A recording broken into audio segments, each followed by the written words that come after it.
Hello, welcome to my live at 5, where tonight we're going to be helping you to think about self-disclosure in your marketing. So this is not self-disclosure in the therapy room. This is before you've even got the client in front of you. It's actually about how much do you self-disclose in your marketing.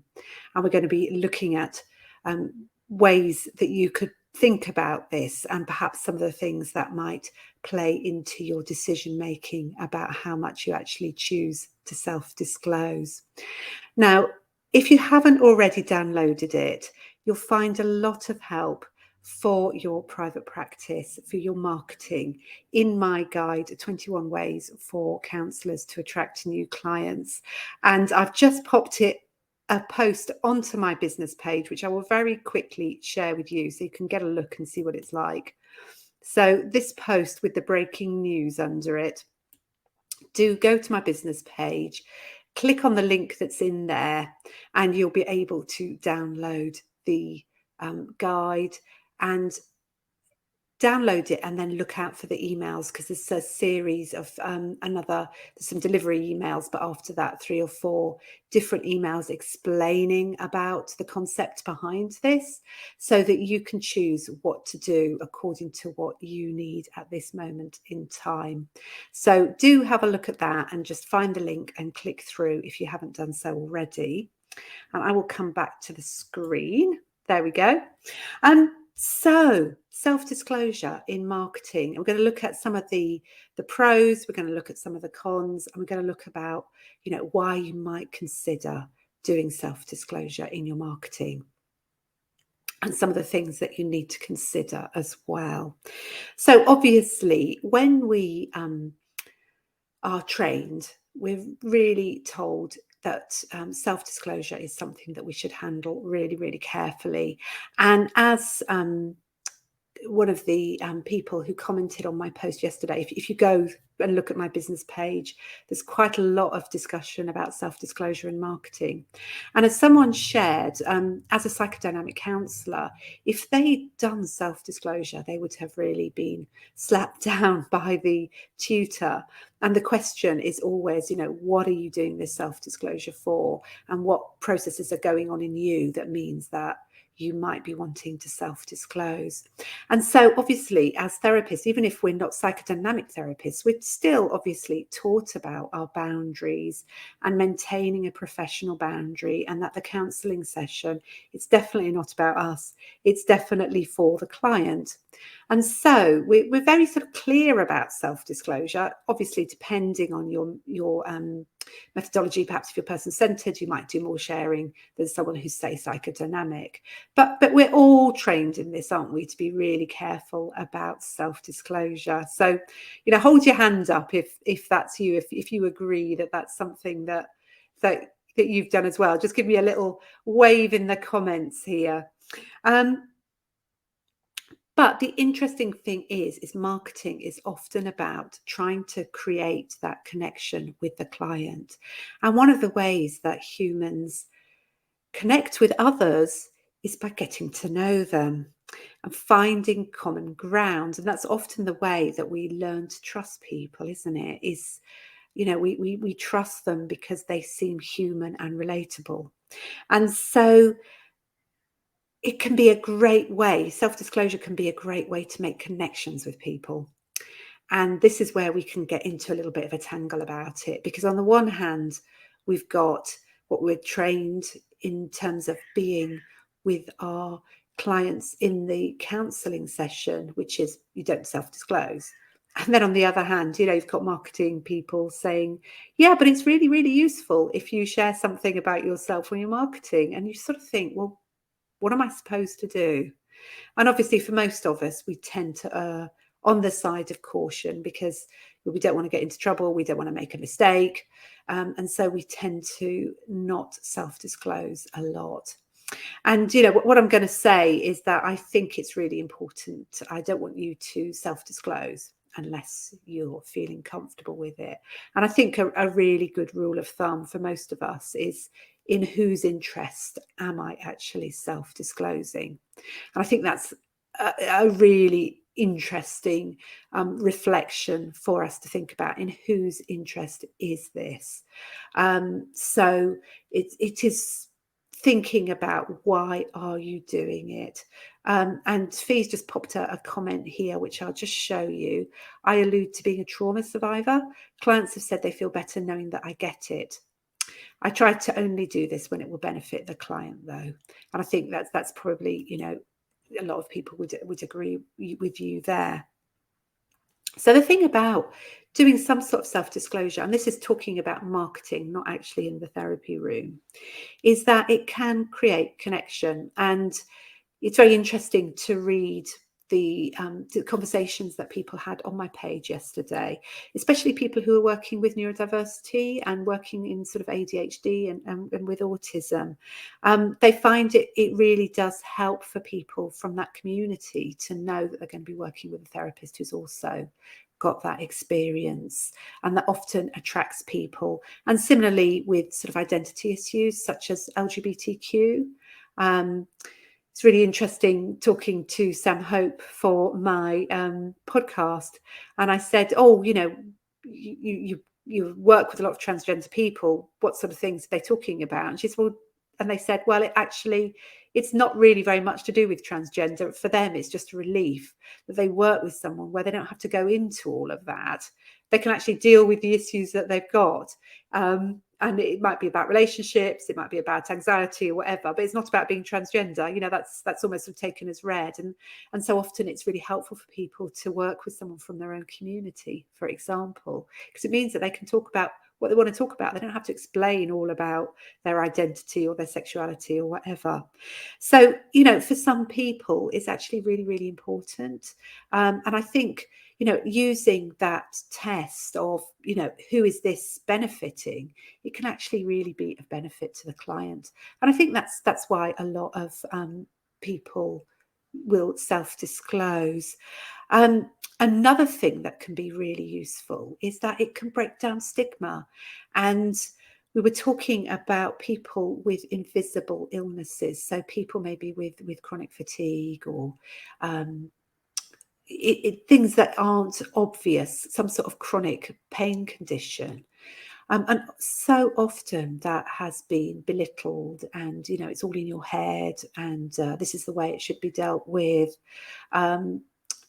And it's stigmatized. But to see someone who's actually also working with their own chronic pain as a client, you might actually be really encouraged by that, because you think, actually, I'm going to be working with someone who's not going to say, well, it's all just about this. Why didn't you put yourself together and get on with it? And it helps to reduce that stigma around it. And I think that's a really important thing as well. And last but not least, I mean, I've got a whole load of points, but I'm just going to stick to 3, is the fact that you're actually modeling something, aren't you? You know, if you've got chronic pain and you're working as a therapist, you're showing people that it's possible to do this stuff. If you've got a disability, you're working within your disability. It is possible to do this. And obviously, you know, I work with people who are counsellors, and they have various sorts of physical disabilities, and what they're doing is showing that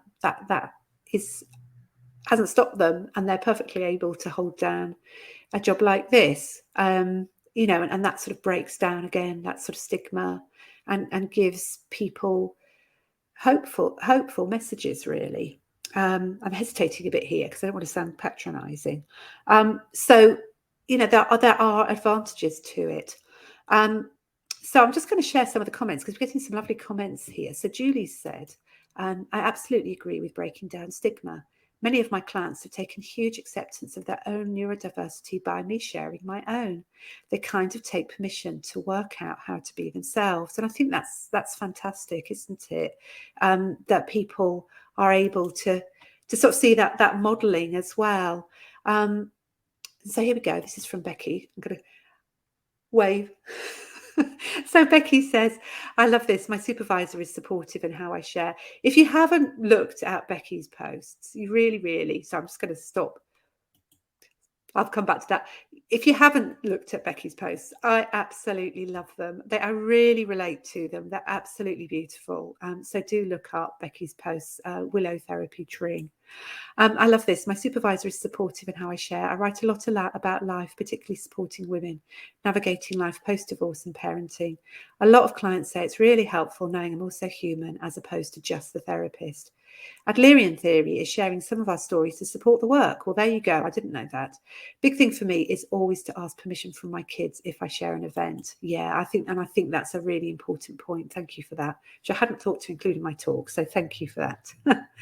So in terms of sort of disadvantages, obviously, if you are working in a particular way where that is not your way of working, it's something that, you're not going to want to do. And yeah, I really don't want to persuade you to do it if that's the case. And there's also the fact that it can be very useful in some circumstances, but it might also put people off. But I guess for me, if someone sort of looks at you and says, well, I don't want to work with someone who's, say, blind, or, that is showing their own prejudice towards, say, blind people. But also, would you want to work with someone who's prejudicial towards blind people? So in a sense, if they know that, sometimes the whole point of what we're doing is we're not only seeking to attract people, we're also seeking to sort of sift them. So the ones we actually work with are the ones who really want to work with us, and we've sifted out the people who don't really want to work with us, because actually that makes for better therapy, and they can go off and find someone who suits them better. And the more effective therapy that you do, it may seem like in a sense, it's sort of counterintuitive. You think, oh, I want all the clients, I want to get everybody in. But in fact, if you don't get everybody in, if you just work really well with a few clients, ultimately that will serve you better, because you'll do better work with them. They'll make recommendations. It's a virtuous circle.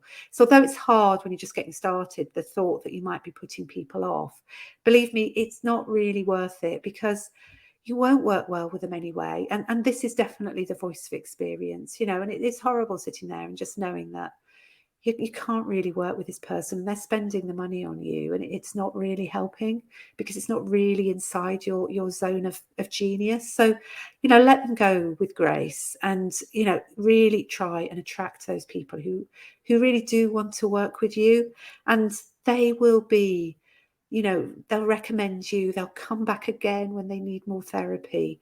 It is a virtuous circle, believe me.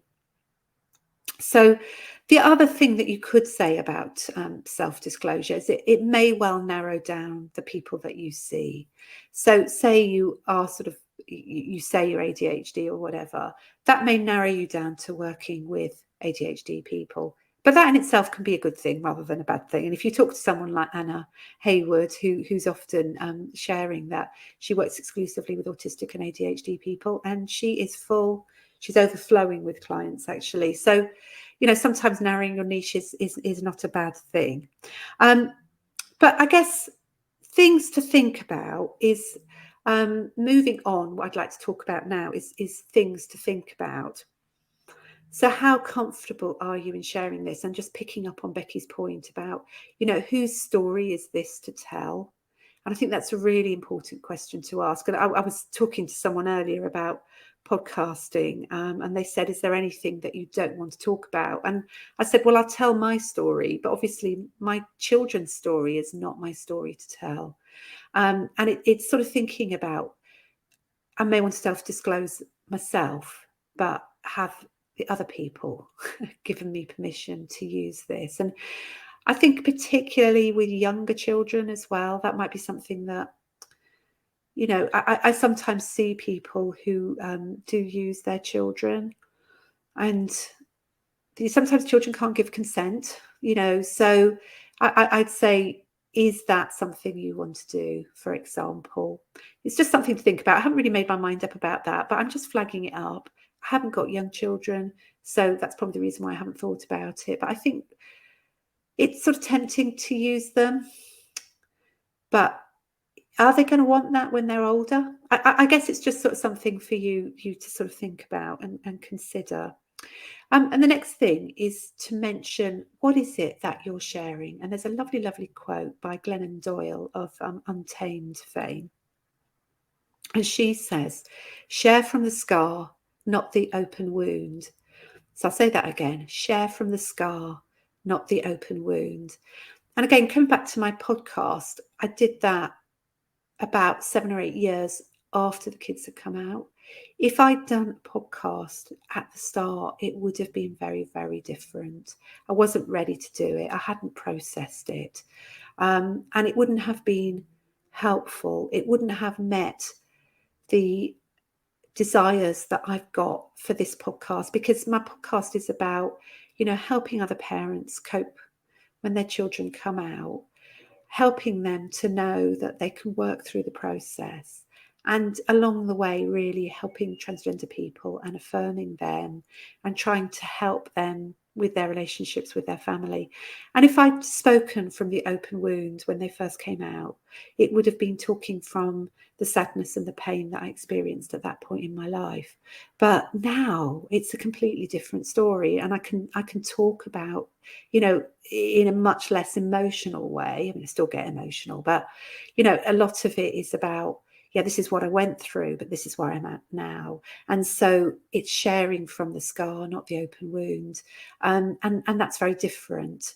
And I think if you are going to self-disclose, it may not be the best idea to sort of self-disclose something that's really painful at the moment. I'm sort of thinking of Becky who's watching, because, I've been reading Becky's posts, and her daughter's expecting a baby at the moment. But it's all sort of beautiful, and it feels like it's controlled. So Becky knows what it is that she's sharing, and she's happy with sharing it. And so it feels okay. So I'd just say, consider what you're sharing. And in actual fact, sometimes I find, and these are my best posts on LinkedIn, is when I'm actually feeling quite fired up about something. That comes across quite well, but that's slightly different because that's to do with my advocacy work rather than my counselling work. So, it perhaps doesn't apply in this situation. So think about your niche. Is it appropriate for your niche? And I think for many of us, perhaps who are working with, say, identity issues or particular types of, neurodiversity or health conditions or disability, those can be really useful to know. You may not want to share other stuff that might be more, you may not want to share. I'm trying to think of examples, possibly, say, a bereavement or a really sort of tragic set of bereavement circumstances that you've had in your life. You may not want to share about that. But you can use those to inform you, because that's the other thing to say, is that sometimes you don't need to self-disclose, but you can use your knowledge of what you've been through to actually write and make your copy and to do your social media posts without actually having to say, this is me, this is what I've been through. And this is the wonderful thing. You can use that experience, and that will help you create connections as well. So just a few thoughts there. Is it useful? Is it going to help your clients? Becky's just popped a note up saying the scar is healing. Coming from this space is safer for everyone. So have a think about that. So when you're thinking about self-disclosure, who is it for? Why am I doing it? Is it going to help? And just one last mention, and I'll just quickly share the screen again. I know many of you have already got it, but if you haven't already got my 21 ways for counsellors to attract new clients, please do just pop onto my page and download that, because that will give you a whole load of more ideas about how to reach people in your private practice. So thanks very much for watching, and I hope to see you again next week. Bye for now.